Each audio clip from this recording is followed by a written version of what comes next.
صل على محمد وعلى آل محمد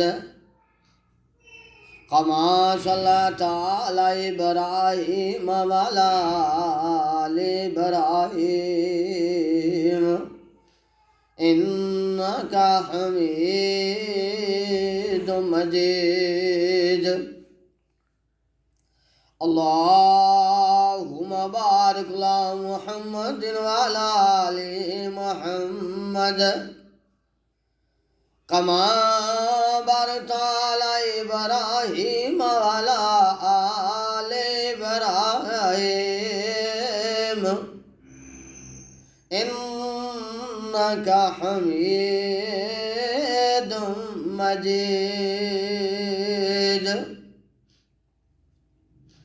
السلام علیکم ورحمۃ اللہ وبرکاتہ.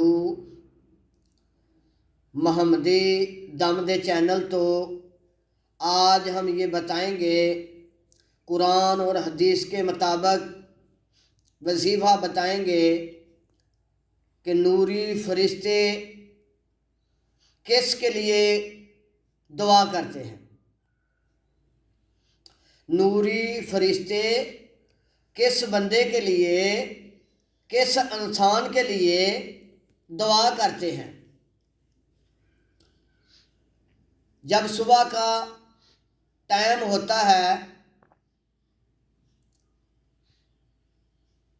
اذان ہوتی ہے،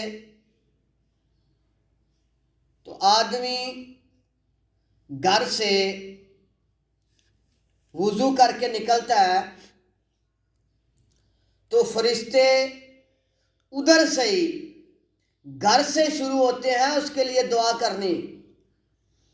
مسجد تک آتے ہیں، اس کے لیے دعا کرتے ہیں، یا اللہ اس بندے کے لیے خیر فرما، یا اللہ اس بندے کے اوپر رحمت نازل فرما.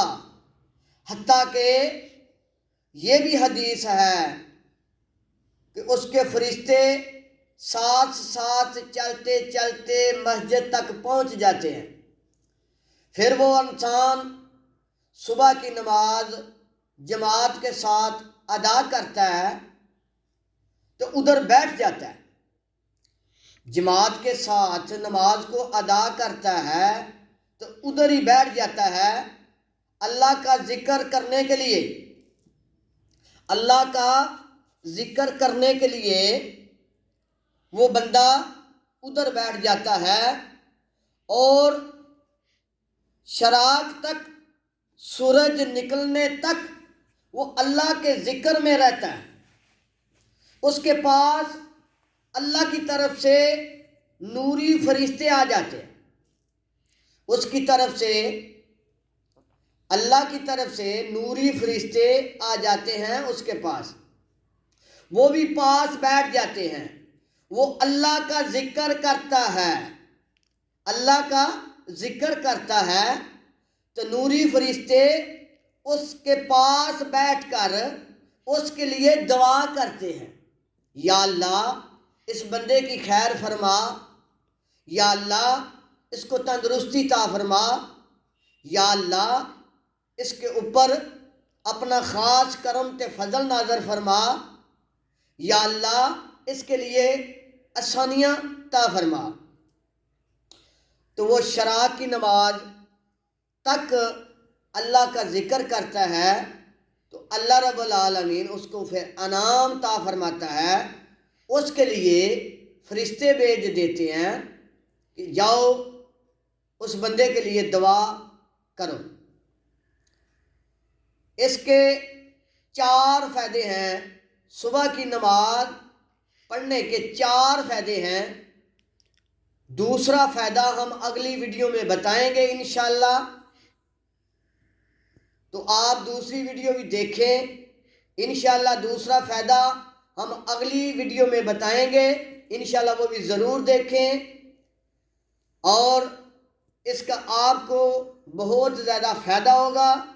یہ چینل اس لیے ہم نے بنایا ہے کہ لوگوں تک قرآن اور حدیث کی بات جائے، اپنے گھر بیٹھ کر اس کے اوپر عمل کریں تو انشاءاللہ اللہ تعالیٰ فائدہ فرمائے گا، فائدہ عطا کرے گا۔